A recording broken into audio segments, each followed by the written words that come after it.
مساء الخير.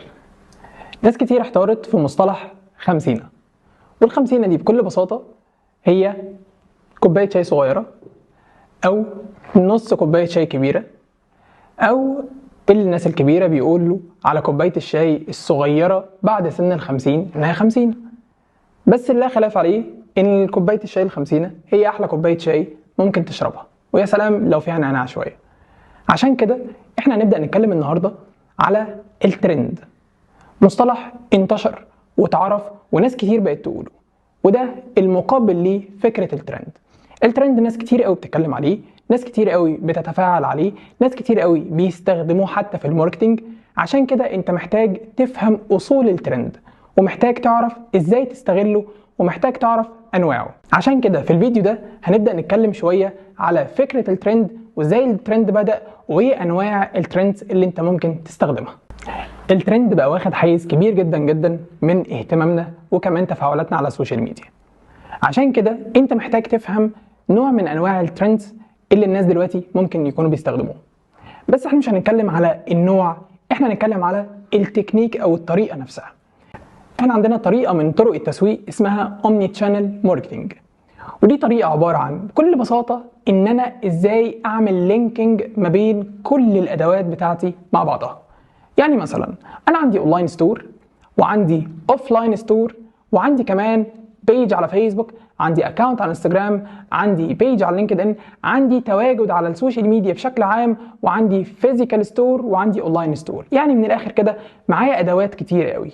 انا محتاج استفاد بكل الادوات دي مع بعض. زي كده مع الشركات الكبيرة بتعمل ايه؟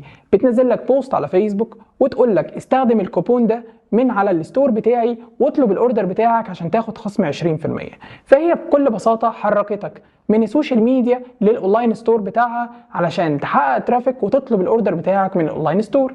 زي مثلا محل من المحلات سين، هو عبارة عن محل بيبيع لك ملابس، بيبيع لك احذية، بيبيع لك ايا كان، زي براند من البراندز اللي بتقول لك بكل بساطة تفاعل معايا او اول 10 كومنتس هياخدوا خصم 20% من الستور بتاعي، من الفيزيكال ستور بتاعي. فهنا هي حولتك ونزلتك من بيتك عشان تروح للستور بتاعها الاوفلاين وتقدر تاخد الخصم 20%. اذا انا بعمل لينكينج ما بين التولز بتاعتي وبعضها. بقدر اجيب فيزيكال فيزيتس على الفيزيكال ستور بتاعي، واقدر اجيب ترافيك على الويب سايت بتاعي، واقدر اجيب انجيجمنت واجيب تفاعلات على السوشيال ميديا شانلز بتاعتي من خلال بوست واحد على السوشيال ميديا. ومن اشهر دلوقتي البراندز اللي بتستخدم الاومني تشانل ماركتنج وانت مش واخد بالك هي براند كورفا. كورفا طبعا لو انت مهتم شويه بالكوره فهتكون هي الراعي الرسمي للكره الخماسي في مصر. دي بكل بساطه براند ملابس رياضيه بيقدروا يستخدموا الاومني تشانل ماركتنج بشكل لذيذ شويه. بيقولوا لك بكل بساطه لو تفاعلت، لو اخدت اكشن، اول 10 كومنت، اكتر حد بيجيب انجيجمنت على الكومنت بتاعه هيقدر يستلم الهديه بتاعته، بس مش اونلاين، لا ده في الستور بتاعهم. فهنا بكل بساطه هم جابوا رجلك ودخلوك جوه الستور بتاعهم علشان تبدا تشوف اكتر من منتج واكتر من اوبشن. فلو انت كسبت هديه ورحت الستور بتاعهم وشفت اكتر من اوبشن، فكده هيبقى انت منتمي ليهم بشكل كبير. فهم كسبوا ولاء العميل وكمان كسبوا ترافيك للاوفلاين ستور بتاعهم. فده فكره الاومني تشانل ماركتنج، ان انا ازاي اعمل لينكينج ما بين كل التولز وبعضها عشان اقدر اطلع اكبر استفاده.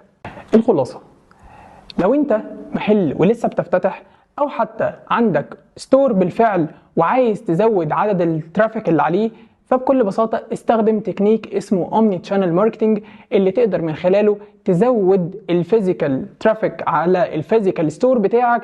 وكمان لو انت اونلاين ستور وعايز تستخدم تكنيك الاومني تشانل ماركتنج تقدر بكل بساطة تزود عدد الترافيك على الاونلاين ستور بتاعك. حاول تعمل لينكينج ما بين التشانلز او التولز بتاعتك مع بعضها عشان تطلع اكبر استفادة. وما تنساش انا مصطفى خلف، ودي سلسلة فيديوهات ماركتينج في الخمسينة.